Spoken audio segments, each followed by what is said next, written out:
दरम्यान सुषमा अंधारे आणि चित्रा वाघ यांच्यात ट्विटर वॉर रंगलाय। चित्रा वाघ यांच्या विधान परिषदेतील वक्तव्यानंतर ट्विटर वॉर, तुमच्यासारखे 56 पायाला बांधून फिरते, परबांना उत्तर देताना चित्रा वाघ यांनी हे वक्तव्य केलं होतं। सुषमा अंधारे उपनेत्या शिवसेना ठाकरे गट। सभागृहाची सुसंस्कृत परंपरा गरिमा धाब्यावर बसवत एक बाई विचित्र आवाजात किंचाळत म्हणाल्या, 56 जण पायाला बांधून फिरते। ही भाषा कोणत्या शाळा कॉलेजात शिकवली जाते हे माहित नाही, पण हे दरवेळी सांगायची गरज काय? त्यांच्या कार्यकर्तृत्वाचा आलेख सांगताना लोक यापेक्षा जास्त आकडा सांगतात। चित्रा वाघ आमदार भाजप। फक्त भाषणात नाही तर प्रत्यक्षात दाखवून द्यावं लागतं स्त्री काय आहे। फार हलक्यात घेतात महिलांना। काहीही आम्ही बोलू शकतो ही त्यांची मानसिकता आज ठेचली आणि नादी लागलात आमच्या तर रोजच ठेचणार।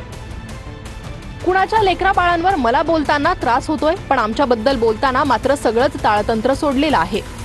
एकच प्रश्न, जिचा नवरा सतत पत्रकार परिषद घेऊन लेकराची डीएनए चाचणी करा म्हणतोय, काय बोलायचं या कार्यकर्तृत्वाच्या आलेखाला? तळटीप कीव वाटते प्रगाढ पोपट पंडिताची, स्वतःत हिंमत नाही म्हणून असल्या सटरफटरांना पुढे करावं लागतंय।